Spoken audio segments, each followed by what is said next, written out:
can see, I've set a couple large telephone poles out down there, and I'm trying to get all of that wood off the ground because it's going to be a couple months before I start really diving into processing it. And if there's one thing I know, you leave wood on the ground here in Florida with all the moisture and rain that we get, well, it'll just rot on you. And I went through way too much trouble and work for that to happen. So while we're taking a quick break and fueling up the tractor, I want to tell you about today's video sponsor, and then we'll jump right back to work. But I've recently partnered with Mint Mobile. They are a cellular company that has recently launched a $15 a month truly unlimited plan, and it's normally $30. So take a look at these screenshots right here, and let me tell you about the plans that they have. So like I said, all their plans are currently running $15 a month, typically $30, so you want to take advantage of this and jump on it. You're getting unlimited talk, text, and data. Now, you've probably seen or heard of Mint Mobile. They're owned by Ryan Reynolds, the funny actor that we all know and love. And how this company is getting you the prices that they are is they're cutting out the middleman. They're offering direct to you, the customer, and that's how they can do some amazing prices. Tiffany and I swapped years ago to some similar plans just like this to get away from the big national carriers so we could reduce our cell phone bill. Swapping over has never been easier. With today's phones with eSIMs, you can do this all online, or if you have an older phone or a phone that does require a SIM card, they offer those as well. So you can swap right out and make the changeover nice, quick, and easy. So this is a limited time offer. You may want to jump on it. You see my link right here at the bottom of the screen, as well as down in the description. I'll have a clickable link if you want to go check out this offer. So thanks, Mint Mobile, for partnering with us for yet another video. It's sponsors like this that help us make the content that we do on such a regular basis. All right, back to the program. I tell y'all what, it is absolutely amazing having this fuel tank in this truck. The only bad thing about it is when you got to fill it up. Just went the other day, $275 to fill up this fuel tank right here. Oh man, oh man. So you also see that I went and put my big rotary mower on the back. That gives me a lot of weight and leverage back there. That is critical when we're lifting logs as heavy as we are. Not to mention my new grapple, well, used new to me grapple on the front of this tractor is way overbuilt, so it already weighs a tremendous amount. So whenever you combine the weight of my grapple along with some of these logs I'm picking up, I'm maxing my loader out. I have to be very careful, and you absolutely want to counterbalance on the back side of your tractor. That puts the weight to the rear tires and much beefier rear axle instead of having all that load on your front smaller axles. It makes this tire the pivot point with that back there. That is very important for doing the kind of lifting that we're doing today.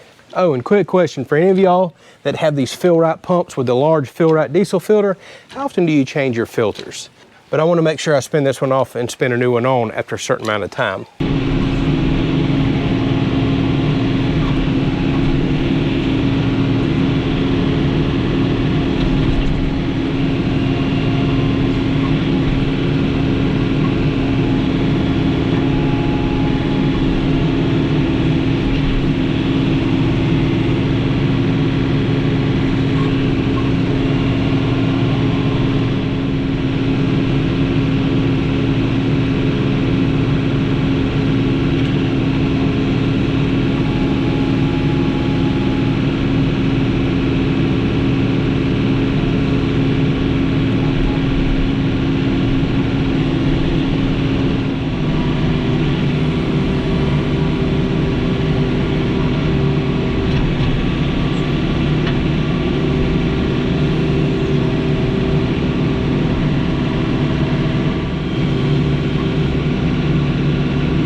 Well, all right, friends, here we are. I tell you what, it doesn't look quite as impressive when it's all neatly stacked like this, does it? When it was on the ground, it looked like I had a tremendous amount of wood. When it's stacked, not so much, but I'm smart enough to know.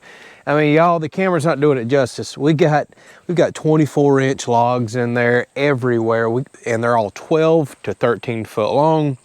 There is a tremendous amount of firewood here.